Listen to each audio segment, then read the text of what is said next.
Here we presents the top 5 best basketball shoe. Starting of our listed number 5.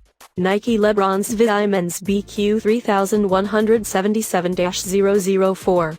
Well, nowhere near the lower price point of some very good shoes, the Lebron 17s are very funky to look at and have some excellent features, especially for a player like its namesake, a big man. The Lebron 17s offer up something pretty darn good given the issues we find in nearly every other shoe. The price point is one of the higher in the industry, but if you either have the money or wait till the price drops a bit through the rest of the year, you may get a good deal. Let's see what Nike says about them. Okay, so there's a huge blurb about them on their website, but what do normal testers think about them? Let's unpack our thoughts. The notable feature is the height of the Zoom air-filled sole. It makes your foot sit way higher from the surface of the court than a foam shoe. Our first thought was that the excessive height on top of air would decrease lateral support and make the shoe feel gushy and sloshy, but in fact, we were pleasantly surprised to find that was not the case. Stability was very good. A bonus was that we just gained an extra inch over our competitor's height. Even Nike boasts about how these shoes have extra cushioning, but they don't sacrifice give or responsiveness during quick, explosive accelerations. For more information and price, check out the product links and description underneath the video. Coming in at number 4 of our list, Nike Men's Basketball Shoe. We like the look of simplicity mixed with modernity as seen on the Jumpman 2020. We're happy to see the traditional herringbone tread, which is still one of the very best designs for overall indoor hardwood court performance. Sure, we use our sweaty hands to wipe dust just like the rest of you, but even compared to other sole tread designs, the sheer height of this shoe is significant. It sits higher off the floor than most basketball shoes, and they do in large part to Nike's zoom-out sole design features. The shoe feels solid enough so the extra height of the sole doesn't significantly affect the performance of the shoe in a negative way. The clear gel style section in the forefoot of the sole is a bit stickier than the rest of the shoe, and that helps for traction.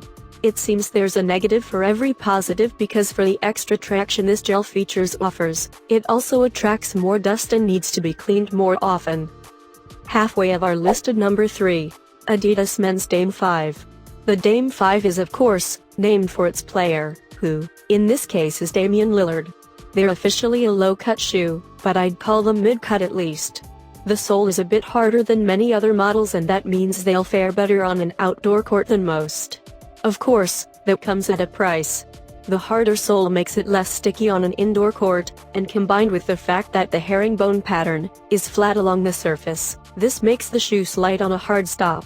We like the real tongue, and we like that even though there's a lot of padding, the shoe does not feel as puffy as it looks. That's a good thing as far as performance goes. The suede upper doesn't really serve any special purpose other than breaking up the look. It's not a great material for performance, and we'd like to see a full mesh instead, but what the hey, you can't have it all. Number 2 of this list. Nike Men's Kyrie 5 Kyrie Irving. While not exactly inexpensive, the Kyrie 5's fallen around the lower end of the signature series of shoes offered by nearly every company. The shoe's namesake Kyrie Irving is not only one of the most well-known players in the NBA, but in 2017, the Kyrie was the #1 selling performance basketball shoe on the planet, period. So, the Kyries have been popular over the past few years, but here's the kicker, they haven't really changed much over the past few years. Cushioning has been a problem for the Kyrie in the past, and only decent cushioning is used in the heel rather than the ball of the foot. The 5s now address that problem, and the feedback has been very positive. Ankle support, while being quite ample, is somewhat restrictive given the high supportive collar at the back of the shoe, which offers lots of stability but little in the way of flexibility, and it limits comfort. And coming in at number 1 of our list, Bazi Sportman's Low Basketball Sports. This is a bit of an unusual pick for number 1 because we're featuring the Curry 6 for a great price, compared to the Curry 7. The 7 is the latest iteration of Steph Curry's shoe, but the 6 is just as good but for a smaller investment. We'll touch on both for good measure. The Curry 6 has a relatively good sole with good grip. It's interesting to note that Under Armour wanted to incorporate as much of Steph as they could in the shoe by including a cross-fetch pattern on part of the sole, which is reminiscent of the stucco on Curry's home where he grew up in Charlotte, NC. The insole of the Kyrie 6 consists of full-length HOVR cushioning, and it's included in the entire midsole. For those who care, some past versions didn't have enough cushioning for lots of players and others had a bit too much, so your foot felt like it was moving a bit too much on a hard stop. The Kyrie 6 has a very good happy medium between those extremes, and that's a bit plus for this shoe. The shoe itself is knit front to back, but there are areas that are reinforced so there's not much foot movement or wear in areas prone to it.